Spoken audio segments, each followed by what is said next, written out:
शुरुआत बहुत सिंपल थी। एक कॉफी शॉप, एक बरसात की शाम और एक लड़की, Maya. Black hoodie, diary, headphones.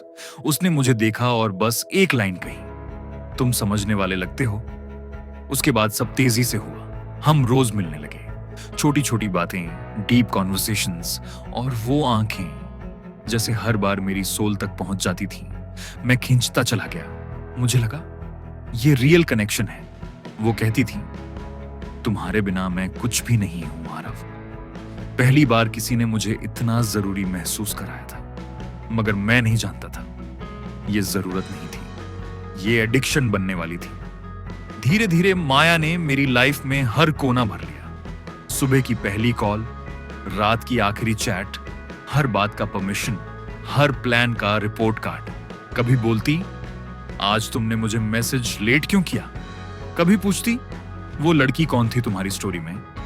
मैं सोचता, शायद ये पॉजेसिवनेस है, और पॉजेसिवनेस में भी तो प्यार होता है, राइट।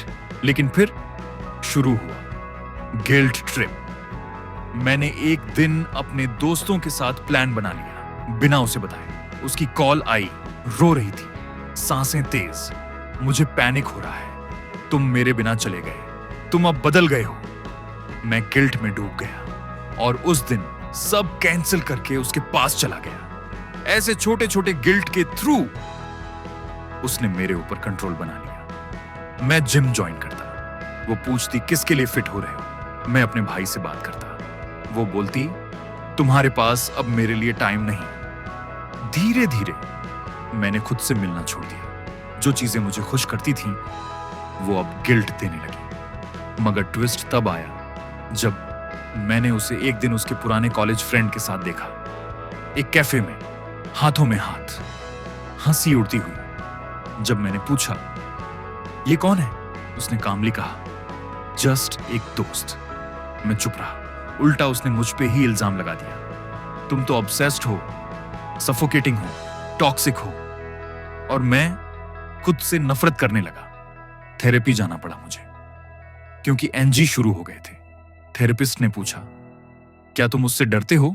मैंने हाँ कहा। उसने मुस्कुराकर बोला, तो फिर ये प्यार कैसे हो सकता है। मैंने पढ़ना शुरू किया, कवर नार्सिसिज्म। पता चला कुछ लोग मैनिपुलेट करते हैं ज्यादा इमोशनल बनकर, ताकि सामने वाला उनसे कभी दूर ना जा सके। Love bombing, gaslighting, emotional blackmail, हर टेक्निक माया यूज कर रही थी, सोचते हुए या अनसोचते हुए। एक दिन मैंने खुद को शीशे में देखा, थका हुआ, बुझा हुआ, खोया हुआ।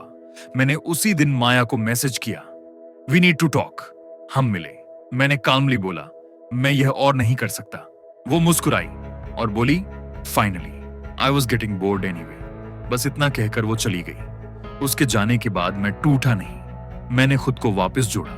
पुराने दोस्त, हॉबीज, फैमिली और सबसे जरूरी, खुद से कनेक्शन। 3 महीने बाद माया ने इंस्टाग्राम पर एक फोटो डाली, किसी और लड़के के साथ। कैप्शन था, मेरी शांति।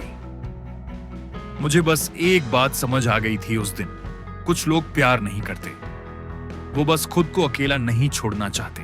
और अगर तुम भी किसी ऐसे रिश्ते में हो जहां प्यार से ज्यादा गिल्ट मिलता है, जहां हर डिसीजन के लिए अप्रूवल चाहिए, जहां तुम खुद को खो चुके हो, तो याद रखना, ट्रू लव तुम्हें फ्री करता है, केज नहीं बनाता।